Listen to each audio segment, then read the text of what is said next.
Welcome. So glad you all are back. I miss your beautiful faces. So, we're going to dive right into this lesson. It is so fun. Some of it is going to be review, but there's other parts that are going to be new and learning a particular strategy. So, let's go ahead and get started.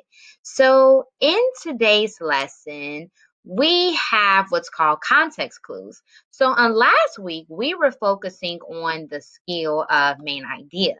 But in this week, we're focusing on how can we interpret words or phrases and how they're used in the text.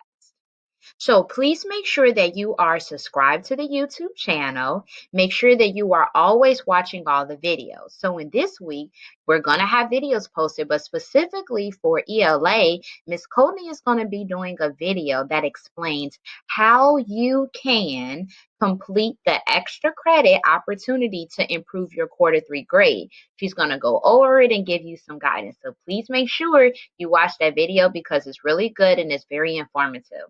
Also, make sure you are texting and calling your friends and making sure you guys are completing the videos, okay? All right, let's go ahead and get started. So here we have what's called let's unscramble these meanings. So if you're a little old school like myself, there's something that's all called the Soul Train. If you want to figure that out, ask your parents first if you can look up what is Soul Train. So Soul Train was basically a very cultural social show that is about music and African American culture. Now here we have our little friend down here called Winnie the Pooh. And Winnie the Pooh is thinking. And so throughout our lesson, in how to find the meaning of words, we're going to have to do a lot of thinking. So make sure you put on your thinking cap. I'll wait. I'm going to put on mine and let's go ahead and do some thinking.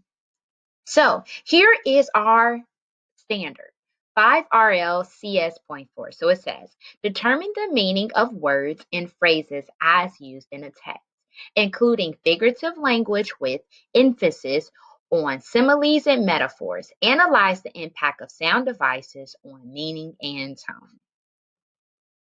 Here we have our learning targets. So remember, in order for us to master these learning targets, we first need to understand what is it that we need to accomplish in order for us to know if we receive mastery. So in order for us to know if we're successful, we have to first understand what we need to achieve. So make sure you have your arrows, and then when I say release, we're going to release, okay? First learning target says, I can explain the meaning of different context clues ideas. The second one says, I can determine the meaning of unfamiliar words in a text using different clue strategies. I'm so excited, y'all. I don't know if you could tell, but I'm so excited for this lesson because it's juicy and it's real good. Okay, let's go ahead and release. Awesome sauce. All right, let's go ahead. So we're going to go ahead and activate some prior knowledge. So as you know, whenever we activate prior knowledge, you're always going to complete your questions in the comment section below. So let's go ahead and read our directions. Answer the 2 questions below in the comment section. Question number 1, define the following term unfamiliar word. Question 2, how can context clues help you define an unfamiliar word? Provide an example. So first you're going to define what is an unfamiliar word. What does that mean in a complete sentence? Second question, how can context clues help you to define an unfamiliar word? Provide an example. So here below, here we have where it says sentence starter, okay? So our sentence starter is below. So it says, unfamiliar words means blank. Context clues can help me define unfamiliar words because it blank. An example is the word /symbol. So make sure when you're commenting, please put your first and last name just so I know who you are and answer questions 1 and 2. Feel free to pause this video so that you can complete your questions, okay? All right, I'm going to give you a few seconds just to read over the questions and try to type out as many answers as you can. But remember, always pause me, okay? All right, let's keep it going. So our next thing is here we're doing a review because remember, the first part of our standard is determining the meaning of language. And one of the languages is figurative language. So the importance of figurative language is this is a type of language that is used to bring creativity in writing from authors. So there's a way where you can be literal in your meaning, and then there's a way where you can be very creative, whether it's through sensory concrete details to really engage the audience. So there's two types. These are two examples of figurative language, simile and metaphor, which we learned about. So this is going to be a review, but I still want us to learn in case there are some of us that may not be familiar with it. So when we look at a simile is a phrase that compares two different things using like or as. I'm going to say that again. A simile is a phrase that compares two different things using like or as. So let's look at an example. It says Mulan and Cinderella are like two peas in a pod. Now, I want you to know, number one, let's look at our signal words. We have like, but do not get stuck on the word like. Do not get stuck on the word like. Understand the first sentence. Let's look also, it's comparing humans to vegetables, and a human and a vegetable are two different things. Mulan and Cinderella are human, they're princess, versus two peas in a pot that is a vegetable. This is a simile because there are two different things being compared, and it uses the word like. Now, if we come over to this side, that is a metaphor. This is still a form of figurative language. So a metaphor is a phrase that describes something to another thing. So if we're describing something to another thing, typically we're trying to show the similarity. The simile that we learned about over here compares two different things, versus a metaphor describes one thing to another thing, usually to show similarity. So here is an example. It says, America is a melting pot. Now, note we have our signal word that says is. Now, if we look, America is a melting pot. America is a place that's filled with different races, just like a pot is filled with different foods. So when we think about this as a metaphor, something is being described to something else. America is a country where different ethnicities and races live, just like a pot has different foods within it, which is why this is used, they're used together to show how they're similar by describing America to the melting pot. All right, let's keep on going. So now that is how that gives us an example. What we just went over is simile and metaphor. What are they? How can we define them through the characteristics? Now we're moving something that's called ideas. So it says, which ideas can help me to define the unknown word? Okay, so let's keep on going. So when we look, here are ideas. So you might say, well, what does that mean? Well, it's an acronym. So ideas is an acronym that represents different context clues that are going to help us to decode unfamiliar words.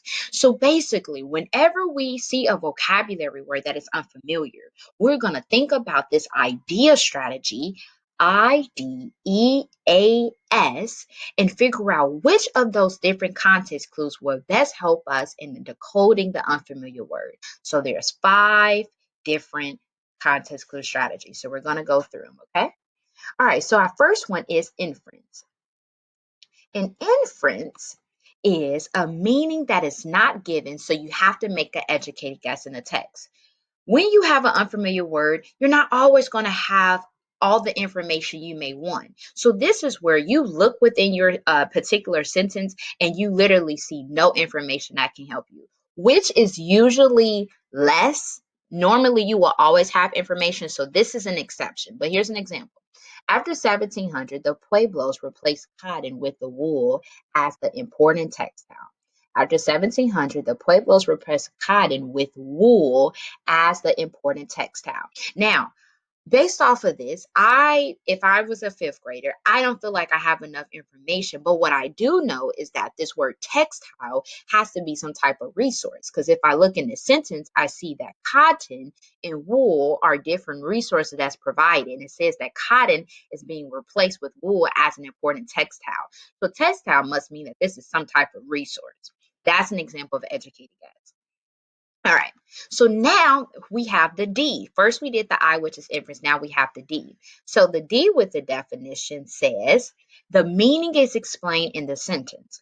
It means exactly that. The meaning is presented. Now, here, sometimes we have signal words. So think of your signal words as your gems, words that flash hints to you that there might be a clue within your sentence. So, a way that you know that a meaning is in a sentence is if you see signal words like is, are, is, called, means, and or.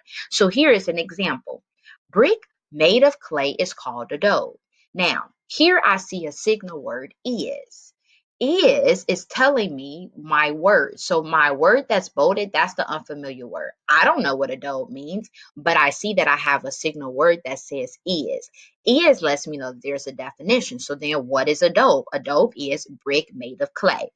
That is how you would decode. See if you see any, see if there are signal words that helps you. Like, is it an inference? Is it definition? Well, I see is signals to me there's a definition. So let me see what is the definition of the unfamiliar word. All right, let's go ahead and go to our next. Now we are in E. So I is inference. D is definition. Now we are on E, and E represents example.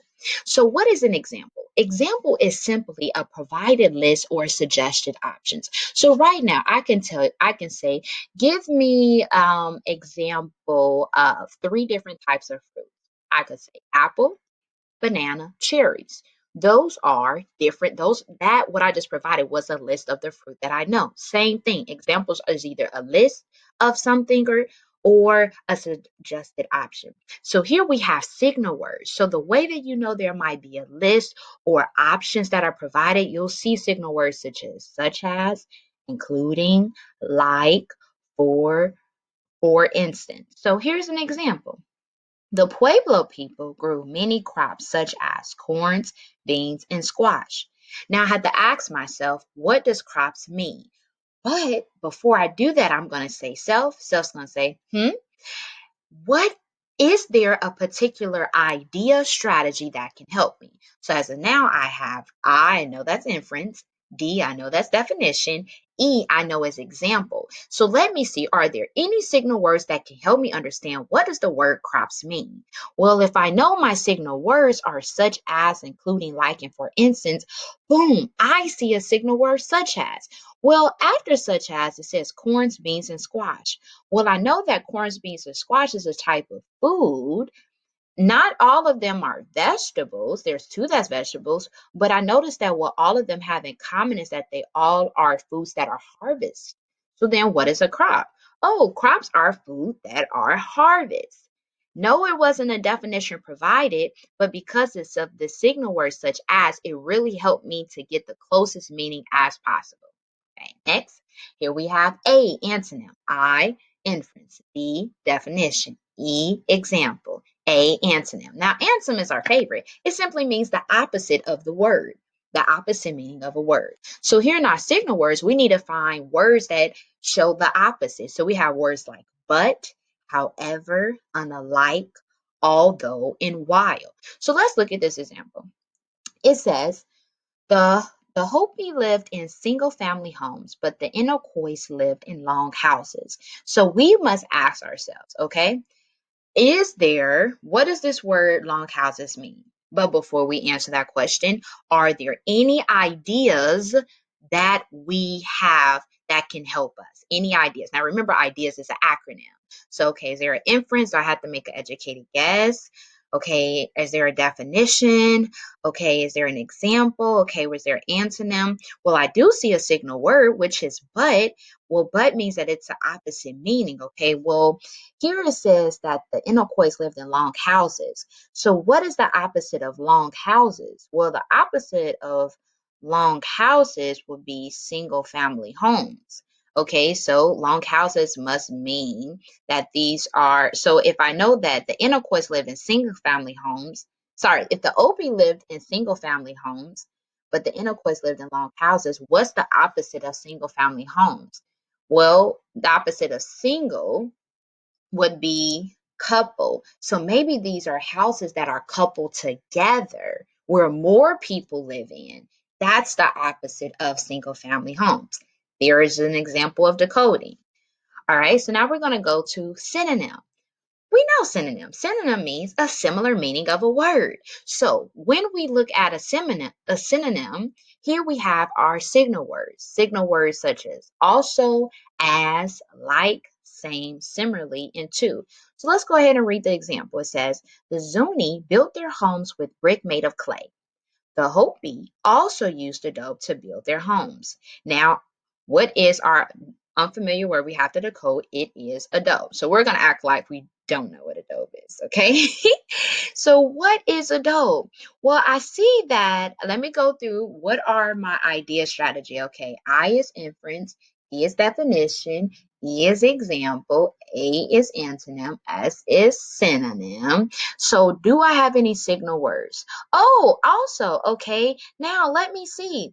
Well, if also means similar, so the Zuni built their homes with brick made of clay. It says the Hopi also used adobe to build their home, also means similar. So what is it that the Zuni did? Because whatever the Zuni did, that means that the Hopi did as well. Well, Zuni built their homes of clay. Well, if the Hopi also did it, then that means that adobe means brick made of clay or something that is a brick made of clay. There's our decoding. So now what we're going to do is we're going to move to some questions. Questions you all have. So what's that? Oh, thank you. So you're asking, what are some assessments that I can apply ideas, strategy to? Great question. So some assessments, you can do it in any assessment. Some examples are you can apply it to Mastery Connect, iReady Diagnostic, 10 Ready. There are so many different assessments you can do it in, and also in your casual reading. When you're reading books and you see an unfamiliar word, you can apply the idea strategy too.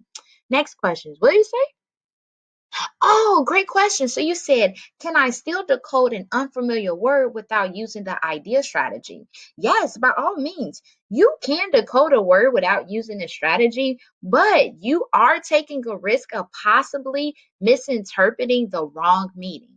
If you don't have a strategy in decoding an unfamiliar word, you might formulate the wrong meaning. So we always want to make sure we have a strategy whenever we're trying to solve something, okay? All right. So, da, da, da, da. Are you ready for battle? Hmm?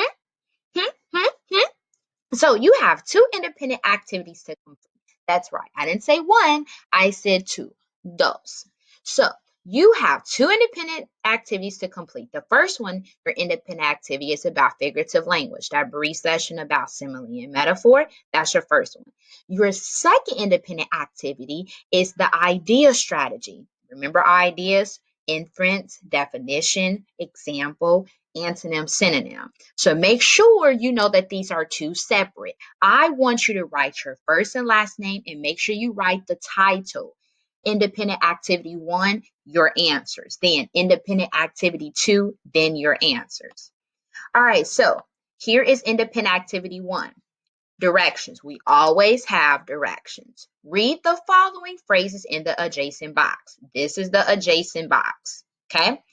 Identify, step 2, identify the type of figurative language. Step 3, decode the meaning of the phrases. Okay, so I'm on this left side.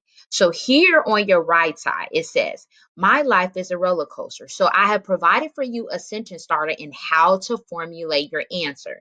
First, it says identify the type of figurative language. Is it a simile or metaphor? So you'll say the figurative language is blank. Simile or metaphor, this phrase means. So you're going to have to explain, what does it mean? What does it actually mean? So my life is a roller coaster.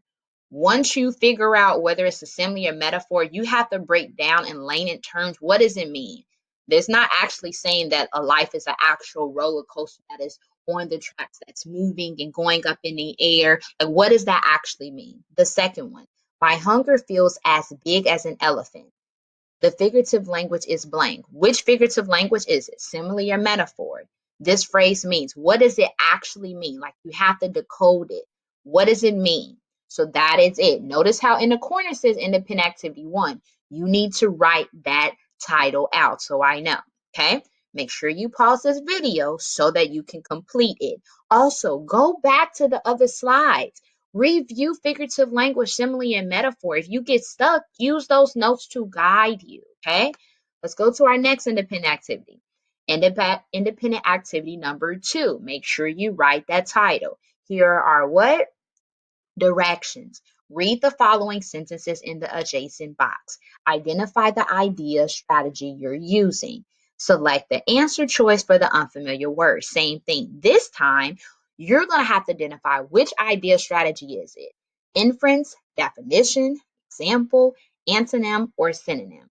Next, what is the actual choice? So I give you 3 options, A, B, or C. You're going to select what is the best meaning of the unfamiliar word. So here you have your example. There is a sentence. Here is your unfamiliar word. That which is bolded and underlined, that's the unfamiliar word. Here you have your answer choices. So first, what strategy helped you to find the meaning? Which one was it? You need to write it out. Then, what does the phrase mean? So maybe antonym helped me, or definition help me. I'm not for sure. I'm just giving examples. Then what does this phrase mean? This phrase means what? Like, what does it actually mean? You select the answer. So you either say this phrase means A or this phrase means B, but please write out the answer, okay? Please pause the video. If you need help, please go back and review. I can't wait to see the dopeness. And come on, y'all, let me get some more submissions. I need them, right? So, thank you very much. As Elvis says, thank you. Thank you very much. Can't wait to see you next week. Stay tuned. Bye.